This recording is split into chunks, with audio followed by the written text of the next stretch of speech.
बहू।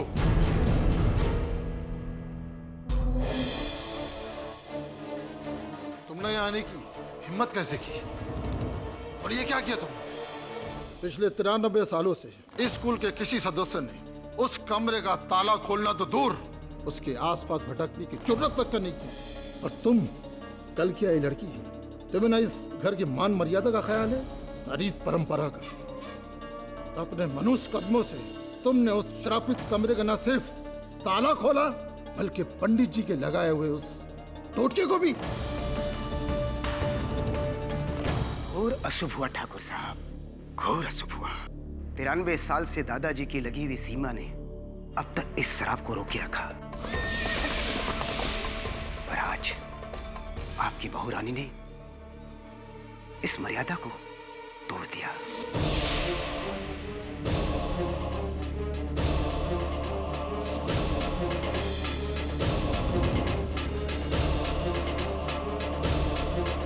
पापा प्लीज, मैं आप सबसे नन्ही की तरफ से माफी मांगता हूँ। ये उसकी नादानी थी।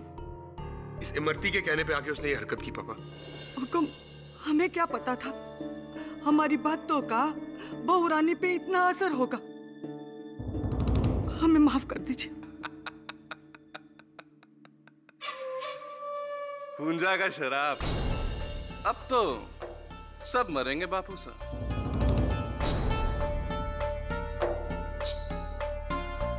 एक एक करके मरेंगे सब। आप तो पहले जाएंगे। चुप हो जा नालायक, तुझे तो हम पहले ही नशे की वजह से खो चुके हैं। पापा ये शराब वराब कुछ नहीं होता। आप लोग कैसी तकियानुसी बातों में यकीन रख रहे हैं। चुप रहे संजय, ये तू नहीं, ये थारे ऊपर चढ़ा इस शहरी लड़की का भूत बोल रहा है। देख लिया विक्रमजीत, थारी लुगाई ने जो शहरी बहू लाने की जिद की थी, जे का क्या परिणाम निकला। हवेली में आते ही थारी मौत का दरवाजा खोल दिया। पापा प्लीज मुझे माफ कर दीजिए, मुझसे बहुत बड़ी भूल हो गई है। भूल तो हुई है और इसका प्रायश्चित भी तुम्हें ही करना होगा। संजय, कल सुबह की पहली गाड़ी से तुम इसे इसके घर छोड़ के आओगे, हमेशा हमेशा के लिए। ये लड़की इस हवेली में दोबारा लौट कर नहीं आएगी। ये आप क्या कह रहे हैं जी? नलिनी को थोड़ा मौका तो दीजिए। खामोश, हमारे बेटे ने जो कह दिया सो कह दिया। और पंडित जी, कल सुबह ही इस हवेली में शुद्धिकरण का हवन होगा और फिर से वो दरवाजा बंद कर दिया जाएगा अगले 93 वर्षों के लिए। जैसे हुक्म राजमाता। और प्रार्थना करो सब कि वो शाप अभी भी सोया हुआ है को, वरना इस हवेली के हर पुरुष की जान खतरे में है।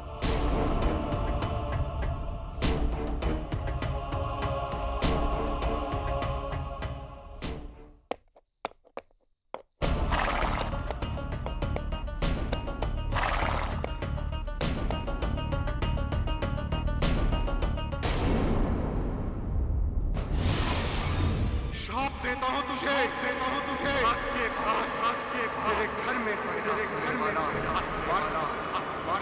मेरे हाथों मरेगा।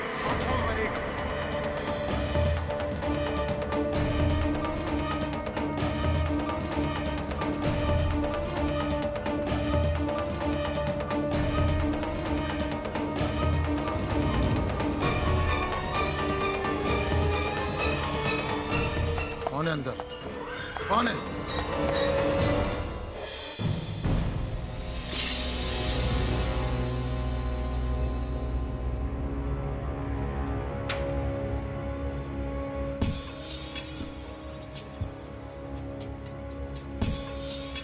कौन है?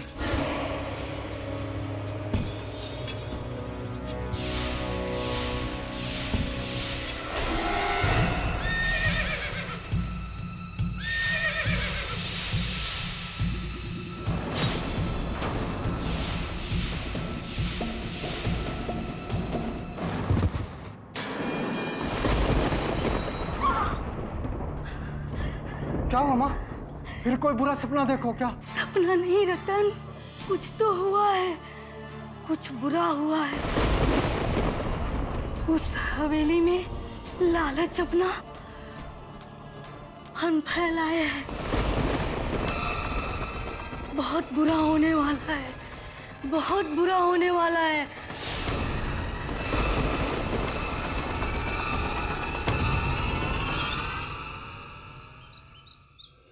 इंस्पेक्टर प्लीज मेरी बात सुनिए, मैंने कुछ नहीं किया। चलो आप नलिनी को कहाँ लेके जा रहे हैं इंस्पेक्टर?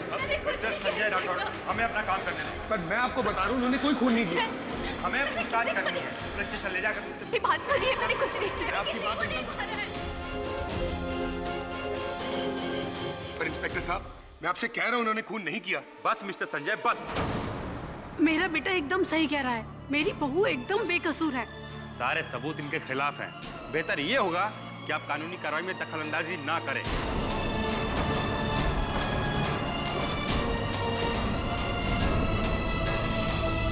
ले चलो इनको। इंस्पेक्टर सुनिए, संजय, संजय,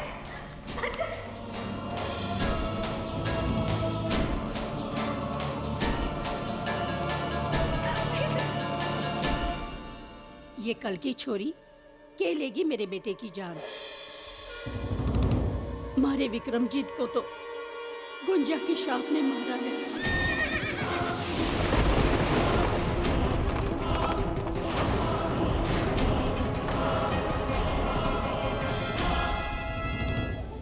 पूजा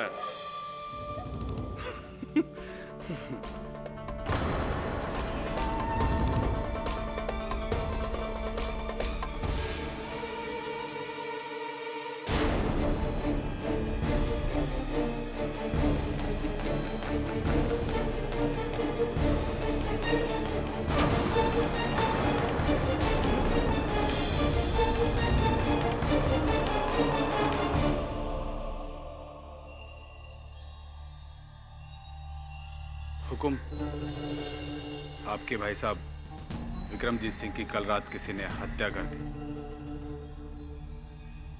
उसी कमरे में? जी, उसी तांत्रिक हुंजा के कमरे में।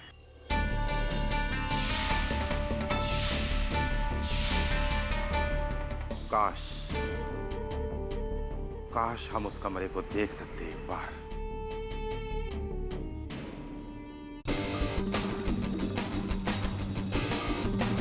वरुण, ये संजय है, मेरे साथ अजमेर में मेयो कॉलेज में थे।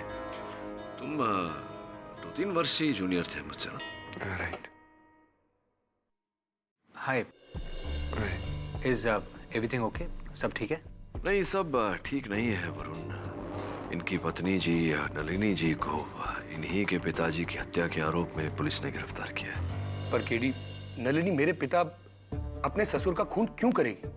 केडी, मेरी वाइफ एक एमए टॉपर है, पढ़ी लिखी हिस्टोरियन है, मुंबई यूनिवर्सिटी में प्राचीन सभ्यता पे लेक्चरर है। इतनी सभ्य लड़की क्या ऐसी हरकत करेगी? मेरे पिता के पीठ में खंजर घोपेगी? तुम्हें किसी पर संदेह है? सारे या तो घर के लोग हैं या पुराने वफादार, पता नहीं। दादी साहब का तो ये कहना है कि ये सब हुंजा का शराब है। हुंजा कौन है? क्या है उसकी कहानी? आज से तकरीबन 93 साल पहले 1919 के करीब, जब मेरे परदादा श्री मोहर सिंह जी और भवरी देवी इस हवेली में रहा करते थे, ये उस वक्त की कहानी। परदादा साहब का कोई वारिस नहीं था। सालों की मिन्नतें और फरियादों के बाद भी उन दोनों की झोली खाली थी। पीर फकीरों के पास भटकते भटकते वो पहुंचे नाहड़गढ़ में एक तांत्रिक हुंजा के पास। हुंजा ने उन्हें भरोसा दिलाया कि वो अपनी काली शक्तियों से वो उनके घर में औलाद की खुशी पैदा कर देगा। इसलिए उन्होंने हुंजा को अपनी हवेली में एक कमरा दे दिया। वो रोज रात को वहां पर जप करता, तंत्र मंत्र पढ़ता। ओम ह्रीं क्लीं चामुंडाय विच्चे फट स्वाहा। ओम ह्रीं क्लीं चामुंडाय विच्चे फट स्वाहा।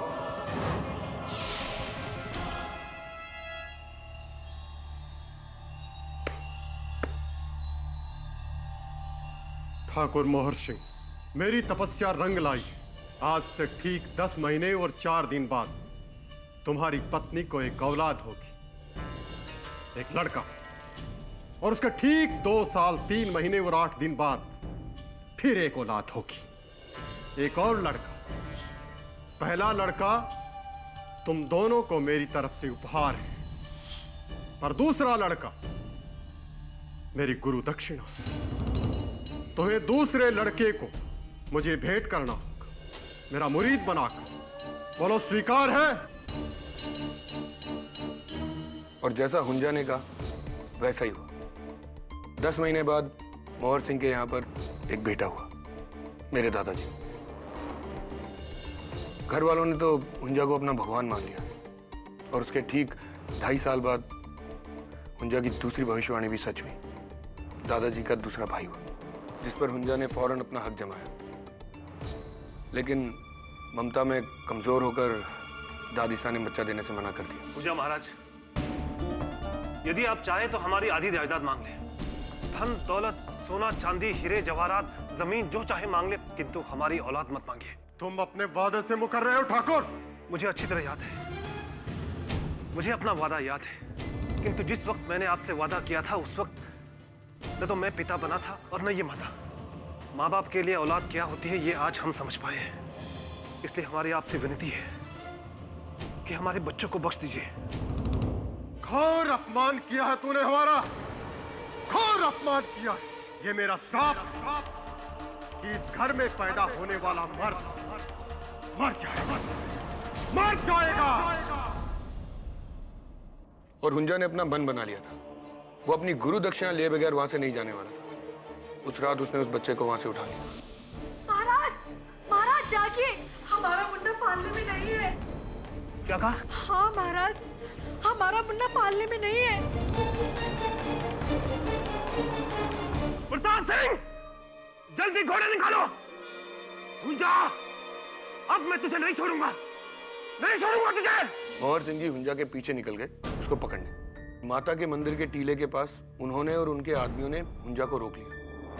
उस बच्चे को छीना और फिर उनमें लड़ाई हुई, और उस लड़ाई में हुंजा मारा गया।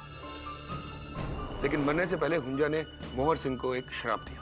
ठाकुर मोहर सिंह, मैंने तुझे संतान दी और तूने बदले में मेरी ही जान, तूने मेरी दया देखी, अभी मेरा कहर देख। श्राप देता हूं तुझे, आज के बाद तेरे घर में पैदा होने वाला हर मर्द, हर लड़का मरेगा, मेरे हाथों मरेगा। और इस बात का साक्षी मेरा ही घोड़ा है शमशेर। जितनी शक्तियां मुझ में हैं, मैं अपनी सारी शक्तियां अपने इस घोड़े को देता हूं। जा शमशेर जा। उसके अगले दिन मोहर सिंह जी ने हुंजा की लाश को उसी टीले के ऊपर दफन कर दिया और उसकी समाधि बना दी। और हमारी हवेली में जो कमरा उन्होंने हुंजा को दिया था, वो कुल पंडित द्वारा शुद्धि करवा के एक टोटका लगवा के उसको बंद करवा दिया गया, और ये हुक्म दिया गया कि ये दरवाजा अब कभी नहीं खुले। और फिर नलिनी जी ने अपनी जिज्ञासा के चलते वो कमरा खोला। उसी समय में उसी कमरे में तुम्हारे पिताजी की हत्या हुई। हैरत की बात यह है, जब तक वो कमरा बंद था हमारा वंश सुरक्षित था, किसी को कुछ नहीं हुआ था। लेकिन जब से वो दरवाजा खुला है, पता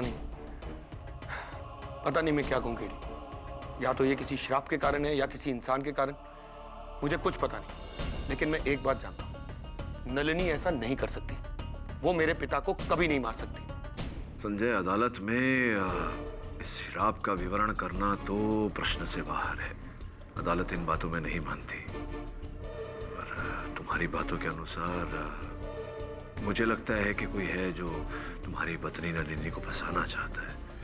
ये बात हमें साबित करनी होगी। इसके लिए आपको मेरे साथ मेहरगढ़ चलना पड़ेगा।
व्यक्ति आया था यहाँ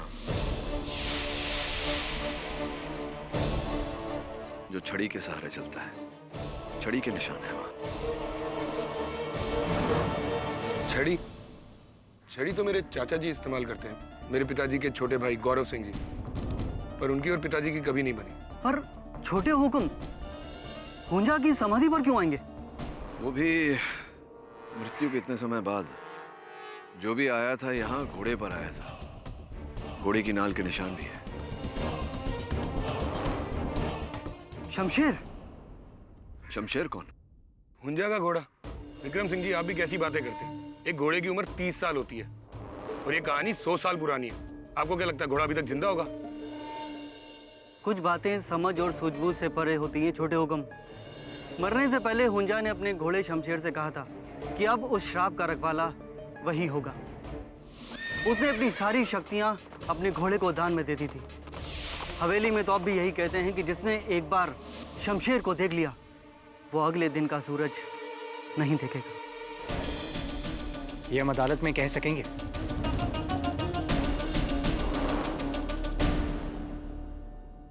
ढूंढो उसे किसी भी कीमत पर। जी हुकुम।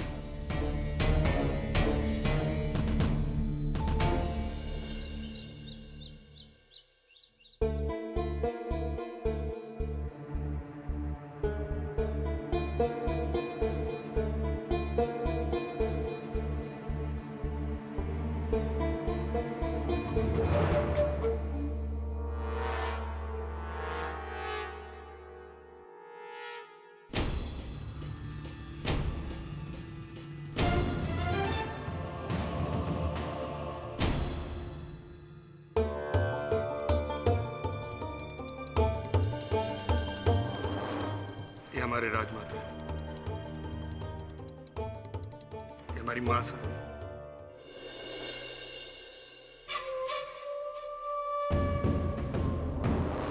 वो हमारे बड़े भाई उद्धव सिंह।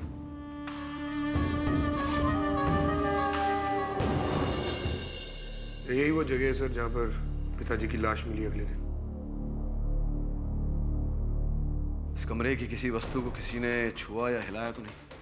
नहीं तो बस आखिरी बार मालिनी यहाँ आई थी, उसके बाद पिताजी। हम में से कोई भी यहाँ पर। क्या ये तांत्रिक हुंजा और उसके घोड़े का चित्र है? जी हाँ। लगता है इस चित्र को किसी ने हिलाया है, क्योंकि इसे लटकाने से पीछे दीवार पर जो आकार पड़ी है वहां से ये तिरछा है। पर हुंजा की तस्वीर कोई क्यों हिलाएगा?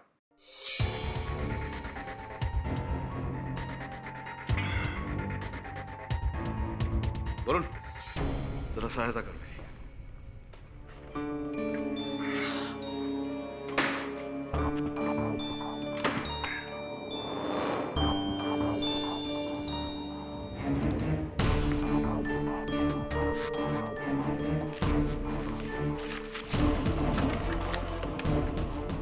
ये तो कोई कानूनी कंसर्ट है।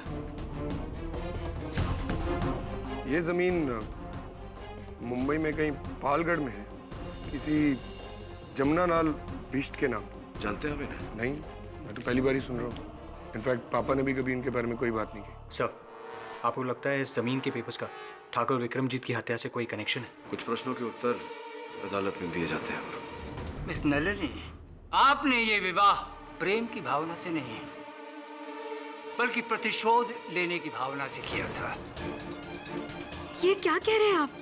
आप यहाँ आई थी विक्रमजीत सिंह की हत्या करने।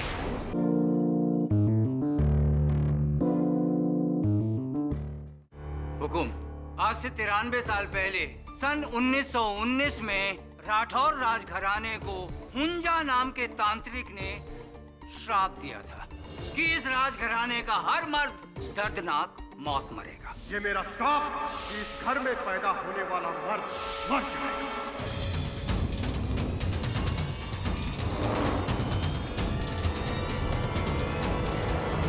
फिर अचानक आज से 7 दिन पहले ठाकुर विक्रमजीत सिंह की लाश उनकी अपनी हवेली में हुंजा की कोठरी में ही मिलती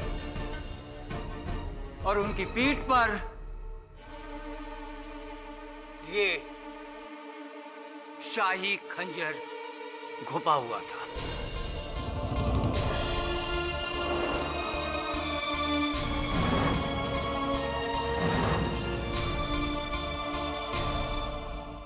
मेहरगढ़ के लोगों का यह भी मानना है कि हुंजा की आत्मा ने लौटकर ठाकुर विक्रमजीत सिंह से बदला लिया और अपना श्राप सच साबित किया।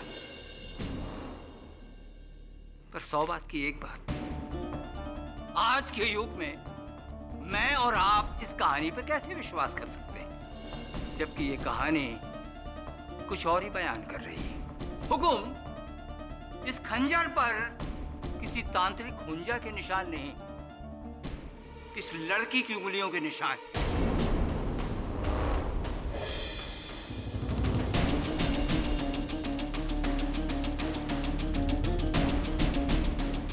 इस लड़की ने अपने ससुर की पीठ में छुरा घोंपा। जी नहीं, मैंने उनकी हत्या नहीं की है। ये लड़की मिस नलिनी रूंगटा मुंबई से 3 साल पहले ये श्रीमान संजय सिंह राठौर से मुंबई में मिली एक पार्टी में। बात दोस्ती में बदली, दोस्ती प्यार में, और फिर प्यार परवान चढ़ा, और इस हद तक कि 4 महीने पहले ये बहू बनकर मेहरगढ़ की हवेली में आ गई। और तब से आज तक इन्होंने इस हवेली के कायदे कानून और रस्मों तक का पालन नहीं किया, जबकि ये उल्टे। जज साहब, प्लीज मैं कुछ कहना चाहती हूँ। सर, मैं एक हिस्टोरियन हूँ और बचपन से ही मुझे प्राचीन काल और इतिहास का बहुत शौक रहा है। और जब शादी करके मैं इस हवेली में आई तो हमारी नौकरानी इमरती से मुझे उस बंद कमरे के रहस्य के बारे में पता चला।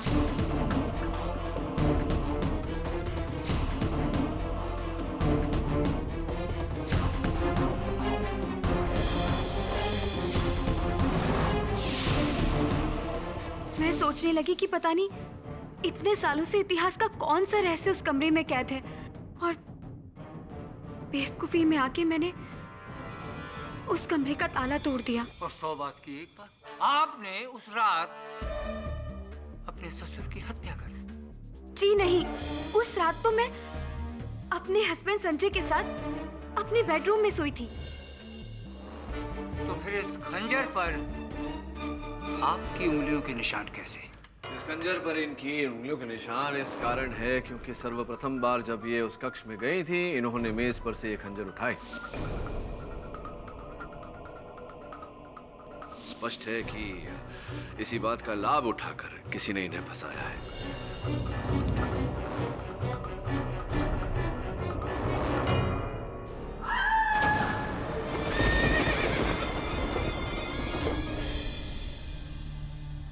उठिए मौसा। हुंजा का घोड़ा, उसका घोड़ा।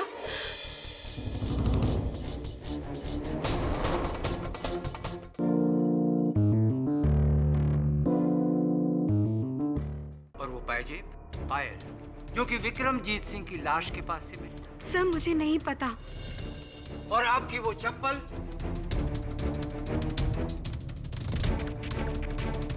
ये चप्पल जिसपे विक्रमजीत सिंह के खून के निशान। मुझे नहीं पता ये सब कैसे। तो आपके पास एक ही जवाब बचा है कि मैं नींद में थी, उठी, मैंने खंजर उठाया और विक्रमजीत सिंह का खून कर दिया। मिस्टर झांझर, हत्या का उद्देश्य क्या है इस केस में? क्यों करेगी ये अपने ससुर की हत्या? क्या प्राप्त होगा इन्हें ऐसा करके? अपने पति का सुख या परिवार वालों की प्रशंसा? क्यों अपने ही हाथों से ही अपने जीवन का सर्वनाश करेंगी? क्यों करेंगी ऐसा? इनके जीवन का सर्वनाश तो उसी रात को ही हो गया था। इनके घर वालों से पूछ लीजिए। ठाकुर उदय सिंह राठौर। जी, उस रात पापा ने कहा था कि संजय, कल सुबह की पहली गाड़ी से तुम इसे इसके घर छोड़ के आओगे, हमेशा हमेशा के लिए। यानी कि नलिनी जी और संजय का रिश्ता खत्म। जी।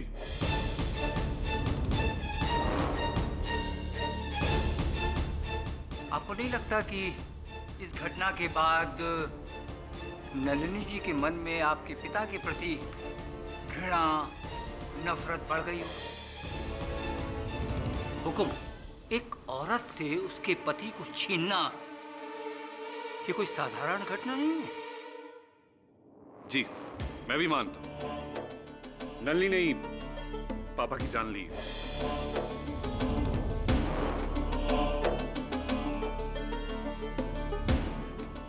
केवल यही वजह नहीं,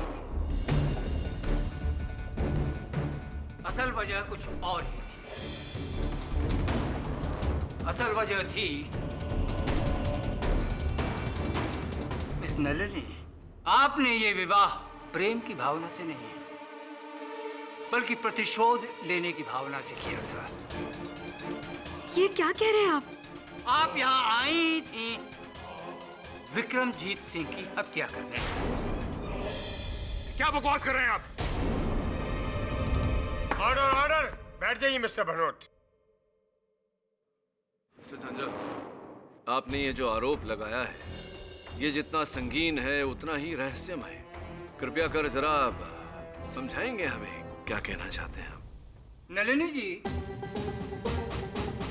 जमुना लाल बिष्ट ये नाम सुना है आपने?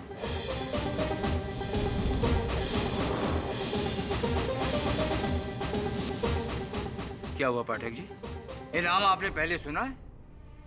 श्री जमुना लाल बिष्ट। ये जमीन मुंबई में कहीं पालगढ़ में है, किसी जमुना लाल बिष्ट के नाम। नलिनी जी, जमुना लाल बिष्ट कौन? बोलिए ना। जी, वो मेरे नाना थे।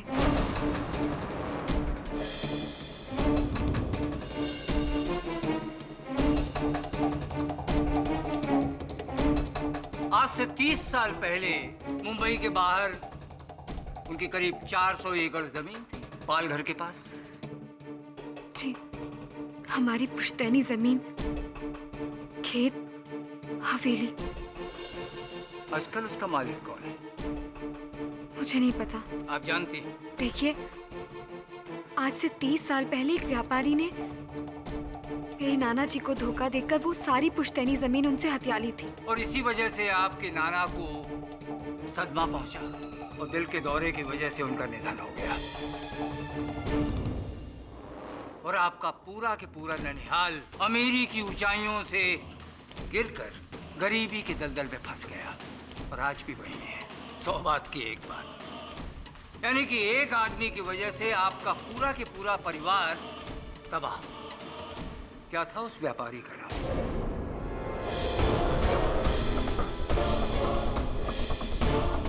नलिनी जी, मैं उस व्यापारी का नाम पूछ रहा हूं।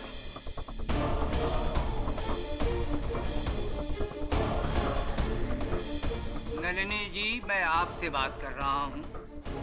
उस व्यापारी का नाम बताइए। जी, Vikramjit Singh.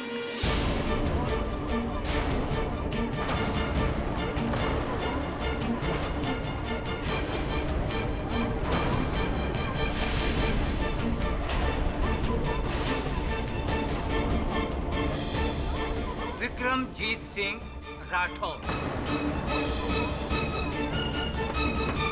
Silence in the court. अब समझे पाठक जी, नलिनी जी ने इस घर में शादी क्यों की? अपने नाना को उसका हक दिलाने के लिए और ठाकुर विक्रम सिंह को उनके किए की सजा देने के लिए।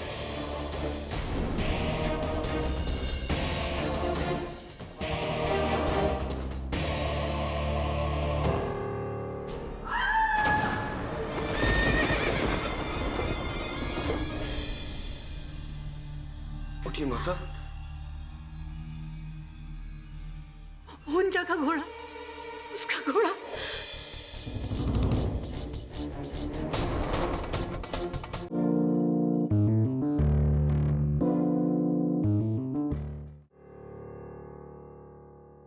नलिनी जी, हमें इस राज के बारे में कभी पता नहीं चलता अगर हमारे हाथ वो चिट्ठी नहीं आती जो आपकी अलमारी से आपकी और चीजों के साथ हमें मिली।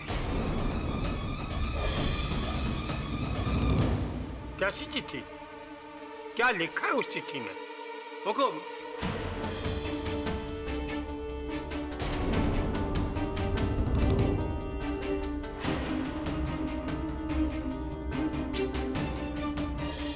ये चिट्ठी नलिनी जी ने अपनी नानी को अपनी शादी के 3 दिन बाद लिखी। और ये हैंडराइटिंग नलिनी जी की है, इसकी तकसीद हैंडराइटिंग एक्सपर्ट ने की है। प्यारी नानी, आपको खुशी होगी ये जानकर कि अब मैं उस घर में पहुंची हूं जिसने हमारे घर को बर्बाद किया था, और बहुत जल्द मैं उस जमीन के पेपर ढूंढकर विक्रमजीत सिंह को उसके किए की सजा दिलाकर 30 साल बाद हमें इंसाफ मिलेगा।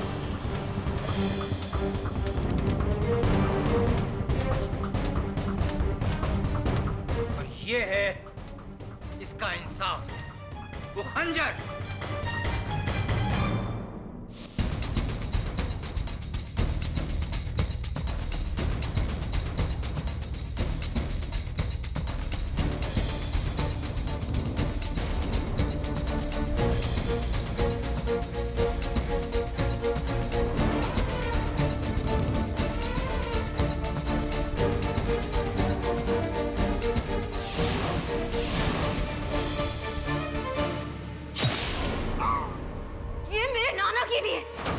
जिसे तूने मार डाला विक्रमजीत।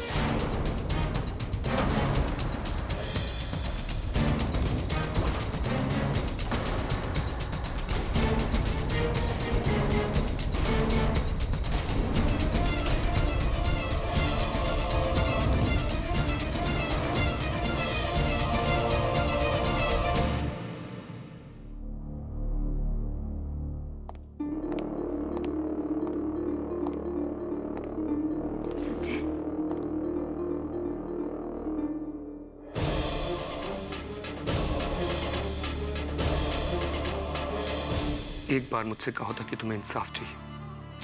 मैं अपने पापा, घर वाले सबसे लड़के तुम्हें तुम्हारी नाना जी की प्रॉपर्टी दिलाता। संजय, ये सब क्या कह रहे हो तुम? पर तुमने तो पक्का इरादा बना लिया था। मुझसे प्यार का नाटक किया सिर्फ इसलिए ताकि तुम मेरे पिताजी तक पहुंच सको।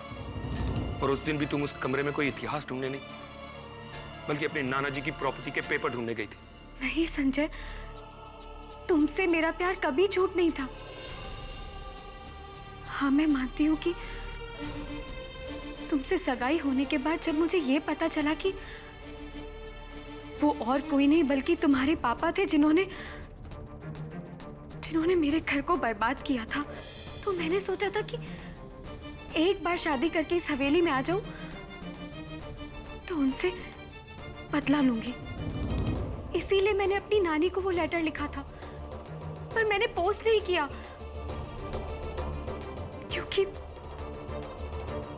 क्योंकि मैंने अपना इरादा बदल लिया था।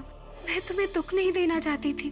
इनफैक्ट मैं तुम्हें सब कुछ बता देना चाहती थी, पर झूठ झूठ सब झूठ। मुझे तुम्हारी किसी बात पे कोई भरोसा नहीं। उदय भैया शुरू से कहते थे कि पिताजी का खून तुमने किया, और मैं तुम्हें बचाने के लिए शहर गया, केडी के पास गया। तुमने मुझे बहुत बड़ा धोखा दिया, बहुत बड़ा। Sanjay, Sanjay listen to me. Sanjay, मैंने नहीं मारा उनको। संजय,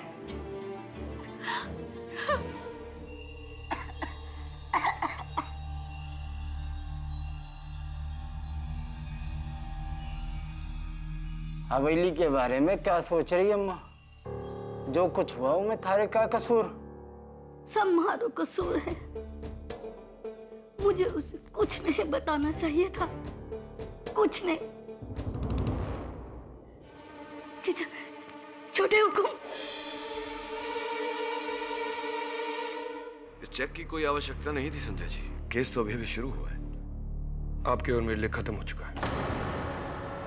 मैं ये केस वापस लेना चाहता हूँ।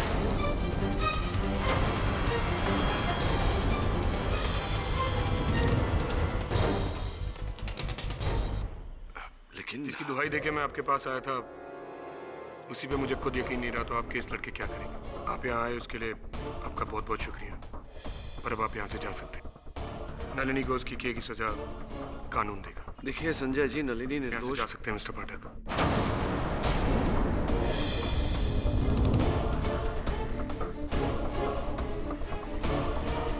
वीरमान सिंह जी, इनको एयरपोर्ट लेके जाइए।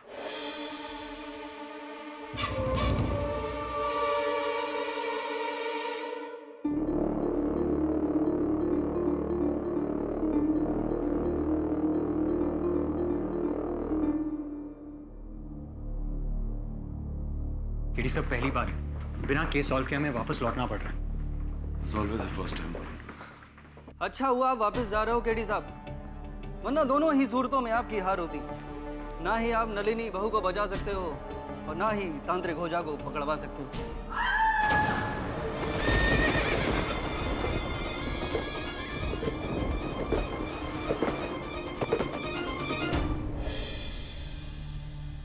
उठिए मौसा। हुंजा का घोड़ा, उसका घोड़ा।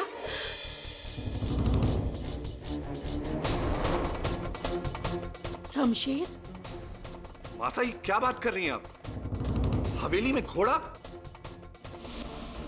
हाँ, हम अपने कमरे में जा रहे थे, हमने घोड़े के चलने की आवाज सुनी।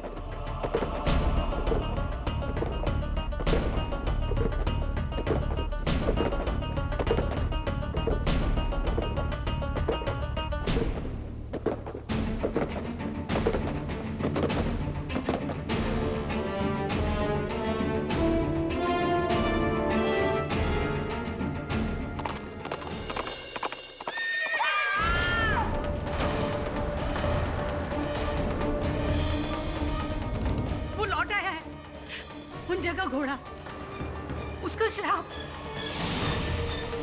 उसका घोड़ा, वो लौट आया है। कहाँ देखा था आपने उस घोड़े को?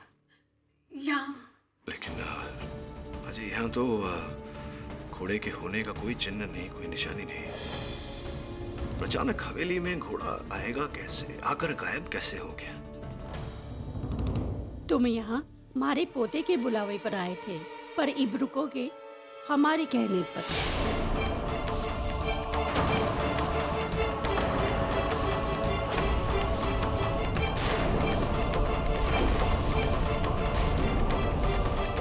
अपने बेटे की लाश को देखा है हमने, और एक माँ होके इतना ही कह सकते हूँ कि उसकी मौत कोई आम मौत नहीं थी। थारे को हमारे बेटे के हत्यारों को ढूंढना ही होगा। विनती है, फिर चाहे वो इस दुनिया का हो या किसी और दुनिया का।